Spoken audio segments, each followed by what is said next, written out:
Epica, Rivers. And something smells like it's burning in my house, but I trust Dorkney to be in complete control of it. All right.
Has turned to stone, no fire in your bones. It's time to leave the past behind. The road is never ending, all dreams will start ascending beyond the boundaries of the mind. Break loose from the chains, rise above the waves, fighting in the darkness, dancing in the light. Break out of your cage, turn another page, drowning in the river, swim against the tide of life. This is gorgeous. So there's so much to talk about. But in the context of, vocal journey, kind of going in that trend, we'll skip back and then we'll continue to skip forward just to clarify some of these points. But at the beginning, what parts of Simone's voice are we getting here?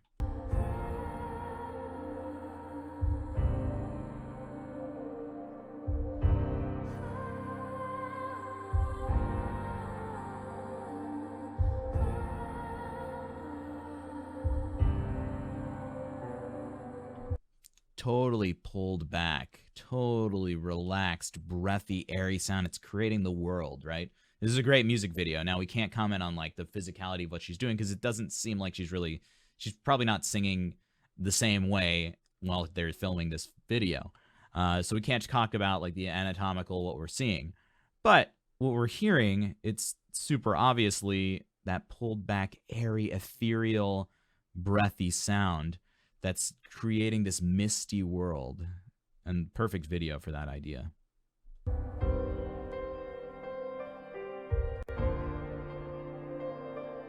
Right, I know this is new, and that's okay. There's tons to talk about here.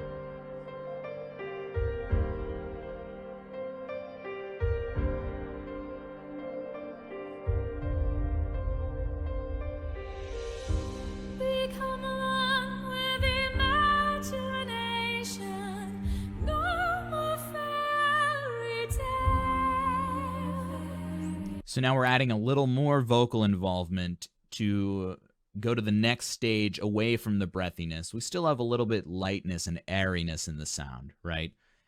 But she's invoking more of that clarity that she normally has, more of that balanced chest, chiaroscuro phonation that contributes well.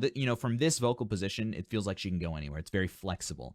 She has the chest, she has the head, and she can go up into that operatic sound if she wants to. She can go forward more into that belty, what I like to call in her sound more of a musical theater-y sound.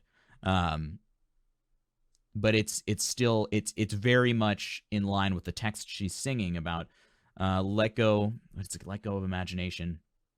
Or maybe let me hear it again. Our souls were united together.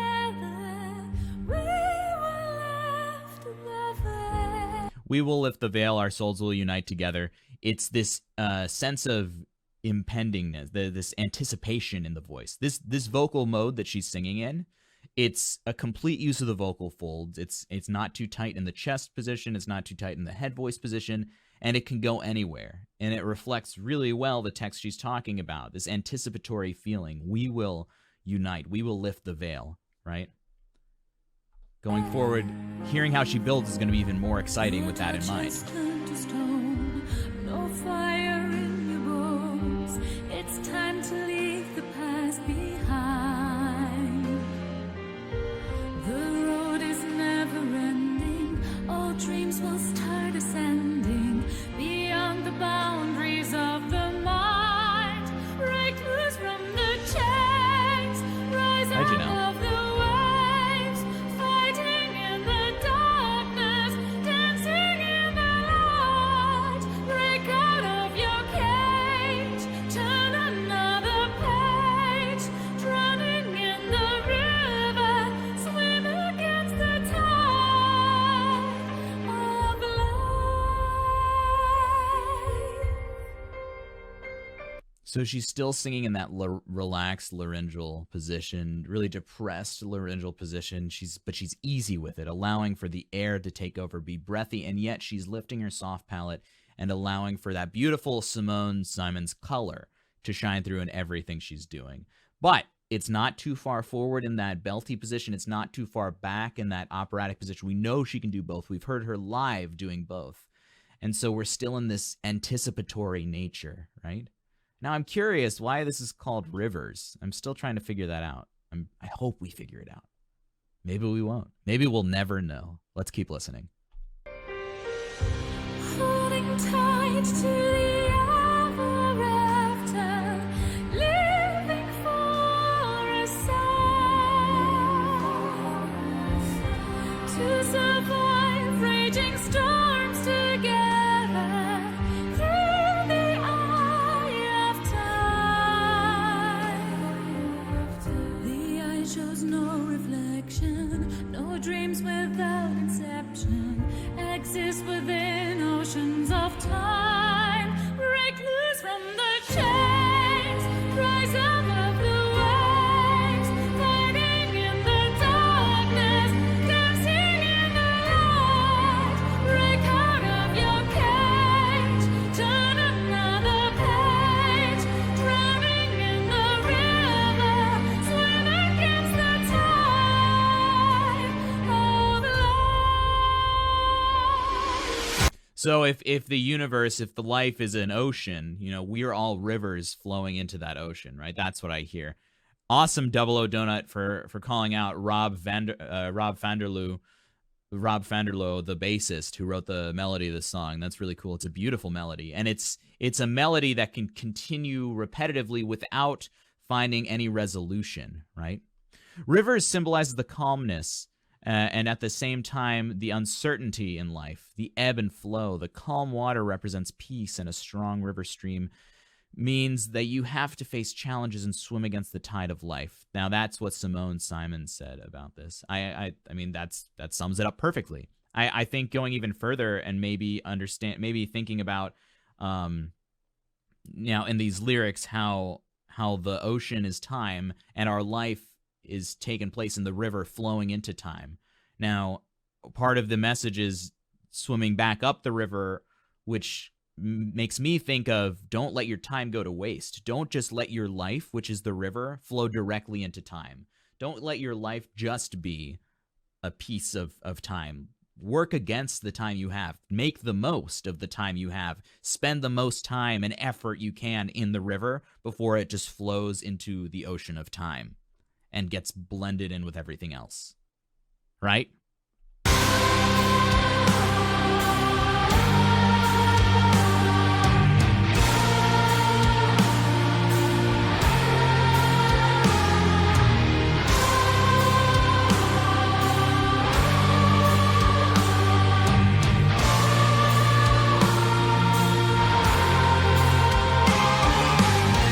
The core in which we're living is no more than a prison.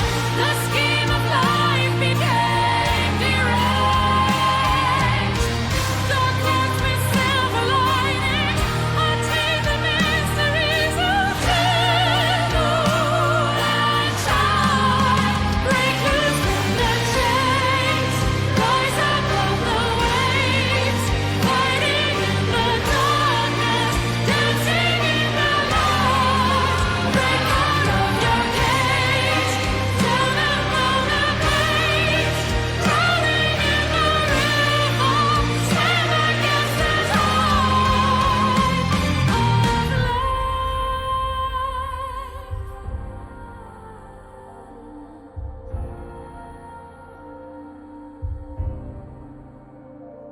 Yeah, it's interesting how the visuals do indicate like water flowing upwards, flowing backwards, the reverse of what gravity does to anything, right? The gravitational pull pulls things down, pulls the water down, and this is all about going against the grain, right?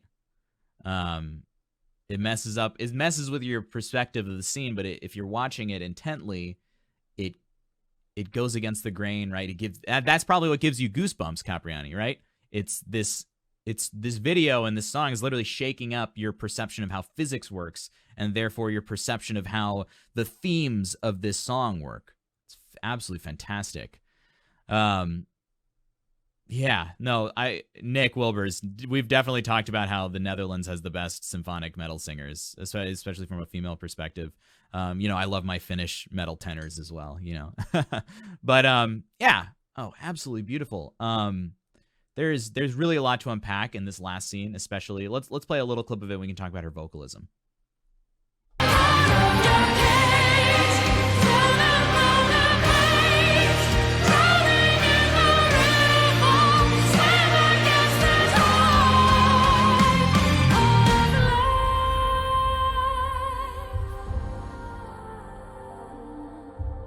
So in this last section, one thing I love about Simone Simons' voice, and especially in her studio recordings, right? And we've heard her do some Arion solo stuff from a studio perspective, and this is the first time I've heard an Epica studio recording. And her voice is so easily layerable, so easily mixed and mastered that to create harmonies with herself, because she doesn't add. Her voice isn't necessarily the most deep in a color perspective. We get a very clear, even sound, and that's from her use of compression. So literally compressing the vocal compressing the vocal mechanism to the point where you can get that straight tone that has this steely quality in it, right? Now, that's a complete virtuosic use of breath and everything that goes into it. Long story short, this isn't that vibrant, deep sound that we get when we hear singers like her and Flor sing operatic style together. This is that really forward, passionate sound. And when you're singing like this, you feel it in your chest. You feel it in your body. It's very passionate. It goes in line with the message here that I've interpreted and that I think is pretty accurate as to the quote of Simone, in that working against the grain, rising up, right? Becoming a force against the river that flows into the ocean of time, right? I would say, yes, Cosmic, exactly. Her voice is super clean, and it's easier to mix a clean voice in the studio. You'll notice, guys, how operatic recordings are incredibly difficult to make from a contemporary recording perspective when you're in the studio. Recording engineers have to do a lot more to properly record and mix and master an operatic voice, because there's so much more sonic profile in an operatic sound, purely by nature of how it is meant to be projected and how the technique works. One great example of that happening is in Flor's recording of Shoemaker, and how she had to record it separately at home because they couldn't get a take that she was happy with, right? Because it's so hard to capture all of the different sonic profiles just from one microphone. You have to get multiple mics in different areas just to mimic the real sound that comes from an operatic technique, which is meant to be projected without actual artificial amplification. Now, a clean vocal like Simone's here is meant for a recording, right? This sound, this technique was developed because it works really well for recordings. This technique is recorded into a mic very well. It can be layered. It doesn't interfere with itself. There's not any wonky. You can speed it up and slow it down because of the straight tone without having any distortion to the actual sound. Whereas if you speed up or slow down an operatic sound with a vibrato, if you're just mastering at the end, trying to match clips, trying to match the tempi exactly, you're going to get that vibrato at varying speeds. And it's going to sound really weird. Trust me, I've tried this with my own singing, and it's just really hard to do that. So the technique she brings is absolutely perfect for studio recordings. So clear, because you can layer it and you can slightly adjust the tempi without distorting the actual sound. It's beautiful. Let's listen to this last part.